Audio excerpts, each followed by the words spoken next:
AdamHarry with JayArr. We're both from BoLS, and today we're going to be taking a quick tour through the new rules in the Age of Sigmar Stormcast Eternal book. This is the brand new Orbital Battle Tome. There's a lot of stuff in this book. There's a lot of stuff. Let me just preface by saying there's a lot. Yeah.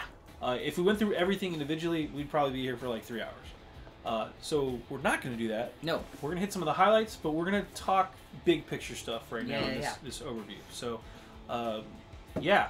Let's talk about the big one. There's 50 units. There are 50 units. That's huge. In this book now. The Stormcast Eternal Army has 50 freaking units. I remember when we started, we had like 4 or 5, you know? Maybe 12. Yeah, I mean, that's counting all the different unit types, all the different heroes, all the different mount options. Right. Again, a lot. You've got options, right? Like, if you want a certain playstyle, you can build that army. If you want to make a ranged Stormcast Eternal Army, you can actually do that. There's a couple different units to do that. You can do a wizard. You can do all wizard. You can do all close combat. You can do all mounted. There's lots of different options in here. And helping to fuel those options are the 6 different command traits. Yeah. Yeah, there's a lot of different command traits. We're actually, just to crunch some numbers, let's run through these real fast. 6 command traits, we just mentioned those. 30 different artifacts. Those are actually broken up over 7 different charts. Some of those charts have 6, some of those only have 3.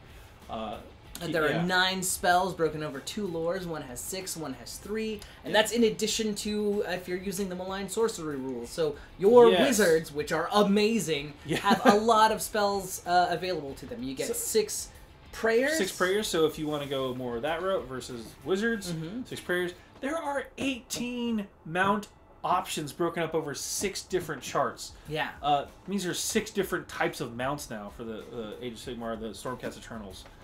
There are 8 different storm hosts. Storm hosts, by the way, have their own unique command abilities. Their own unique artifacts. Yep. They have a couple of different command traits that you can choose.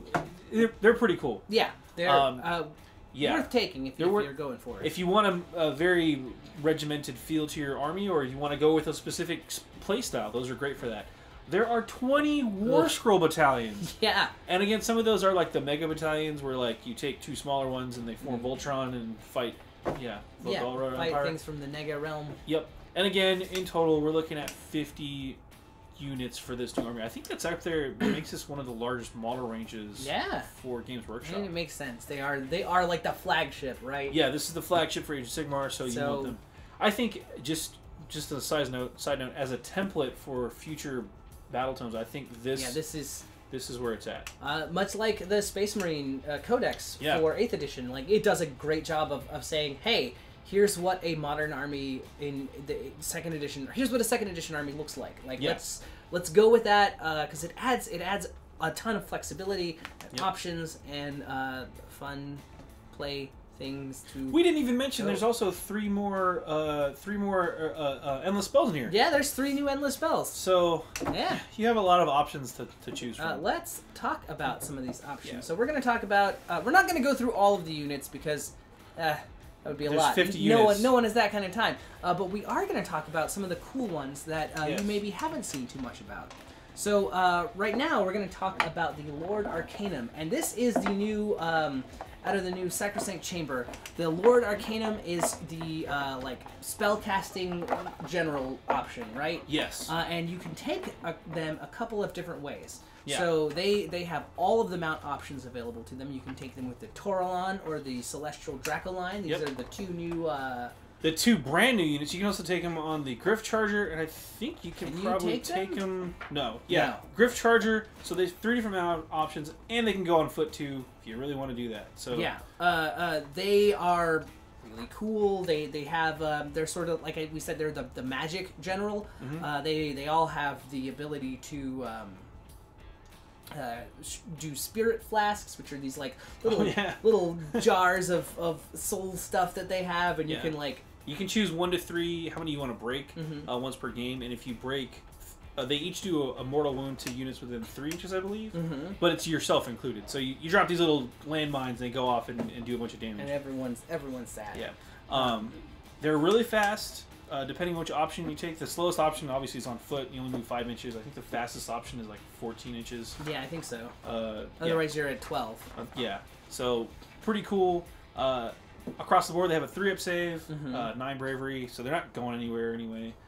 They range between, I think, 10 and 6 wounds, depending on the version they're running. But they're tough. They're tough. 3-up saves across the board. He's got 4 attacks, like base, and then plus whatever mount he is riding on. He's using the Aether Stave as well, which is a new weapon. It's a 2-inch range weapon. Again, 4 attacks, as we mentioned. 3 and 3, excuse me, to hit and wound. Has a -1 run, but the fun thing is it's D3 damage. D3 damage. That's good times. Again, all these guys are wizards, so not only are they beat sticks in close combat, they're also able to cast spells, and again, they have access to those, including those spells we mentioned earlier. And so interestingly enough, though, the spell that they have varies from unit to unit. So like the one on the Toralon knows Lightning Orb, which is you pick a point on within 12 inches of the caster. Everyone within 3 inches, you roll a die. On a 4-up, they take D3 mortal wounds. Fireball kind of thing. Those used to be called like the signature spells for the wizards. They also have slightly different command abilities depending on who's who you're taking. But it's really cool to see one type of unit, the Lord Arcanum, get basically 4 different ways to play them. Yeah. And depending on, again, what other forces you're taking can really have a big impact. Yeah, so like if you want him to be a like faster charger thing versus like a more defensive support model, you can build him that way, which is really cool. Yeah. That's it for the Lord Arcanum. We're going to move over, again, we're skipping around here. We're going to go talk about some of the other new units. Again, there are a ton. There's a bunch of new heroes. Lord Exorcist, the Lord Ordinator is now in the book, which is cool. Book, and you can just take him. Yep. Keep going here. You've got the new Knight Evocators. Yep. As well, they are the like sort of wizard battle troops. As long as there's 2 or more of them. They've got they are a wizard. They also have here we go. They also have mounts. They have mount options. They can ride on the Celestial Dracolines, which is pretty cool. Yeah. Which, by the way, the Celestial Dracolines are like the new... They're like lionesses mixed with like...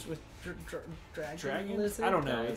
They're cool. I think they're cool looking. They're cool. They're just very different. They roar. They have lots of claws. They do a lot of stuff. But what we want to talk to you about is the Celestar Ballista and the Castigators, because you can do a ranged Stormcast. Yeah. First off, they're in the Soul Wars box, which is coming out. But the Celestar Ballista is pretty cool because it's the first like war machine type thing we've seen for the Stormcast. So absolutely, it actually gives them some cool versatility, and it's got a couple of different ways you can feel it. So the main thing to know about this, because I'm gonna tell you its stats, and you're gonna be like, what? How is that? Why would you do that? Yeah. So it's got it can do a single shot. Where it gets 1 attack. A 36-inch range. 36-inch range, 3 and 3, 3 to hit, 3 to wound, rend 2, damage 1. Yeah. Or you can do rapid fire, where it's 18-inch range, but 4 attacks, but you hit on 5s, wound on 3s, rend -2, 1 damage. Those don't sound terribly impressive, especially for the points you're paying for this thing. Yeah, like as a crude war machine, it doesn't strike me as super impressive. It's a war machine. What makes it good? Is it actually has an ability called Chain of Lightning. Yes. So every time you actually hit with one of those attacks, again, either the 1 shot that's super accurate or the 4 shots that are a little bit less accurate, but you get 4 of them, each one of those actually inflicts D6 hits. So if you are really rolling hot, you could do up to 24 different hits. You do have to wound for each hit, but you're wounding on 3s across the board, and you have a -2 rend and 1 damage each. So if you want to pump out the jams, the Celestar Ballista, a couple of those it can be really bad for your opponents. And then back that up with some Castigators, who are they're the new ones that have the great bows. It's like a crossbow. Yeah, it's like it's called the Thunderhead Great Bow, but it's like a big like rifle crossbow that's with like a grenade. Yeah, they're explosive. Yeah, they're hilariously good against demons and night haunts. Yeah, like you gotta take them all the time. Yeah. Just they're amazing. And they can sort of at the start of their shooting phase, charge themselves up, so you can kind of have a little flexibility with them, because they can either give themselves the ability to re-roll hit rolls of 1 in the shooting phase, or you can empower their damage thing to give them a rend of -2 instead of a rend of -1. And actually, you'll see that a lot with the new Sacrosanct guys. Guys, they're going to have that ability to supercharge some aspect of them. It's the etheric channeling. It's named differently for each one, but it's all whatever etheric channeling, and then it gives up to 2 different options depending. Yeah, which is really cool. Yeah, it's a cool ability. It really it sets them apart from the other Stormcast. What I like about them too is I wouldn't say that they're necessarily better than the other options. They're just different. And with 50 units in here, you've got a lot of options to choose from. You do. So you can play this army in a lot of different ways.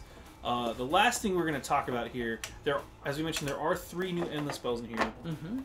Games Workshop has already shown off a couple of these, but the one we're going to talk about is the one we really like, the Everblaze Comet. Yeah, this thing is radical. Yeah. First off, it's got a 36-inch casting range, which is kind of a big deal. Yeah. The reason that's a big deal is your chance to unbind only goes up to 30 inches. So you can do this one from out of range. Which is pretty saucy. Yeah. How it works is it's Sigmar, so he's going to summon a comet, which is what he does. Yep. His magic, so he's dropped your wizard summons the Everblaze Comet. Like, hey Sigmar, over there, those guys. Like, got it. Drops it down up to 36 inches away from the caster. First off, when it lands, it hits everything, your friends or foes, within 10 inches. And it's not a small model. It's pretty good size. Yeah. On a 1 or 2, they take a mortal wound. On a 3 or 4, they take D3 mortal wounds. And on a 5 or 6, that unit suffers 3 mortal wounds, just straight up. So you're all automatically doing at least 1 mortal wound. Which is pretty good. For a 6 up, by the way. Yeah. Which is, again, pretty impressive. After that, though, it doesn't go away. It's in the spell. It stays there. Yeah. Which is hilarious. Like, it's not predatory, so it doesn't move around. It just sits there. You want to drop it on an objective?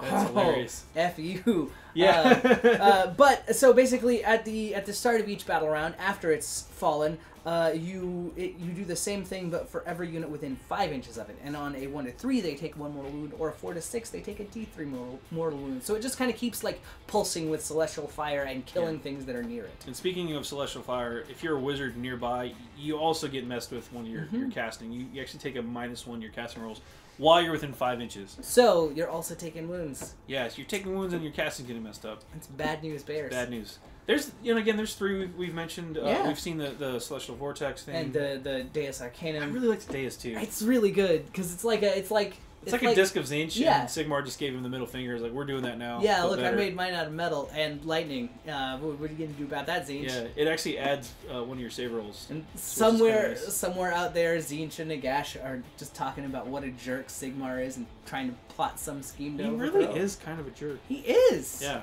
but that's... All right. That's pretty much it for this quick overview, again, of the new stuff in the Stormcast Eternals. There's so much cool stuff in here. Again, 50 things that 50 new units, and all of the other stuff. All of the other stuff. And there's so many things that aren't units to spend points on now, like whether War Scroll battalions, endless spells, command points. Oh man. Like building an army is tricky now, but I am excited to see what we can do with these guys. Yeah, I think it's a really big army. It's great for new players. It's great for vets. If you want to get in there, whatever you want to do, Stormcast is where it's at. So yeah, that's pretty much everything. I'm AdamHarry. I'm JayArr. We're both from Belle Souls. Thanks for watching. Click to subscribe. Check out more videos. And thanks for watching.